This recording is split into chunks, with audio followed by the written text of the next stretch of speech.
ерөөсөө л няра хүүхэд гэдэг бол угаасаа эмзэг үе. Тийм учраас няра үе гэдэг чинь төрснөөс хойш 28 хоногийг хэлж байгаа. Энэ хугацаанд хүүхэд эхээс төрөөд гадаад орчинд дасан зохицох бүх үйл ажиллагаа явагдчихэдэг.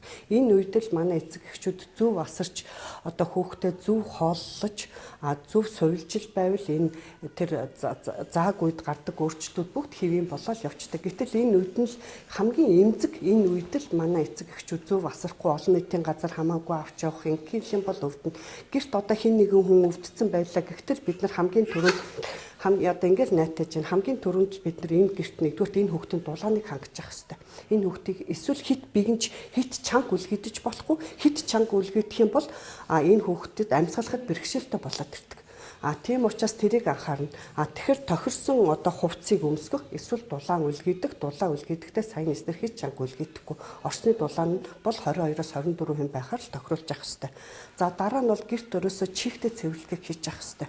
Өөрөөр хэлбэл энэ орчны чиглэлийг тохируулж яана л гэсэн үг.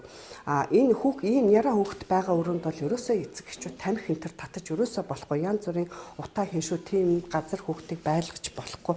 Хэрвээ хин нэгэн хүн гэрт одоо ханиаттай байлаа гэхэд тэр хүнийг одоо энэ яра хүүхдэд ойртуулахгүй эсвэл тусгаарлах өөр өрөөнд. Хэрвээ тусгаарлах боломж энтер байхгүй гэдэг юм бол одоо манай аптекууд эмийн сангуудаар байдаг фифероны маз юм, оксалины мазыг ядаж ханиадны сэргийлээд хамарт нэг удаа ингээд түрхчих хэрэгтэй.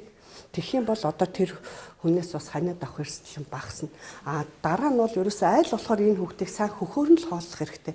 Хүүхд бол хөхнийхөө сүгээр дамжаад ихээсээ аль хэрэгтэй одоо тэр амин дэмүүдийг авч идэг учраас хүүхдийн дархлаа бас тодорхой хэмжээгээр дэмжигдэж идэг гэж үздэг. Яра хүүхдэд бол ерөөсөө хүүхэд ханиалгадаг, ханиалга нь хуурай цэртэй байж болдог. Гэхдээ яра хүүхдэд хизээч няра битгий хэл 6 сард хүүхдэд ерөөсөө цэр хохлох хэмийг өгдөггүй. Тийм цэр хохлох юм өгөнгүүт л нөгөөх нь бөглөршөөл энэ хүүхдийн амьсгалын дутал улам гүнзгэрчдэг.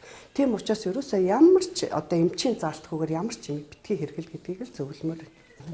За энэ дээр бас нэг манай эцэг эхчүүд анхаарахад няра хүүхдийн өрөөнд бид чихтэй цэвэрлэхээс өөрөө хит чиглэг байж болохгүй. Тэгэхээр өөрөөр хэлбэл няра хүүхдийн байгаа өрөөнд бол юм угаагаад иж болохгүй, нойтын юм тохоод иж болохгүй. Тэгэх юм бол чиглэг хит ихтэх юм бол амьсгалын замын өвчнийг улам гүнзгийг болдог.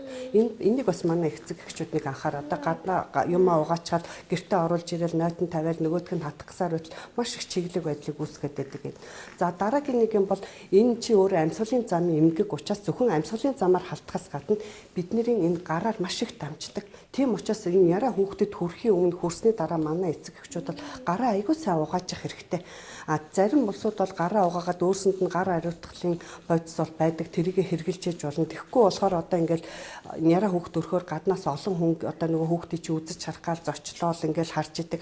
Тэгэл одоо энэ хүүхдийг чи ингээл гарнаас нь барайл өөстө энэний гар ямар хөөрхөн ёстой яг Google-ний гар шиг гээл ингээл гаднаас нь үнсэл дараа нь ингээл тавьчдаг нөгөө хүүхд нь рефлексээр гараа амдаа татаал гараа хөхөл ингээл халдвар авах эрсдлийг бүрдүүлж идэг. Тэгэхээр энэ маань дахиад амьсгалын замын эмгэг өшөө бусад халдварыг үүсгэх бас нэг эрсдэл гараад ирдэг. Энэ дээр бас манай эцэг эхчүүд анхаараасай гэж хүсмээр.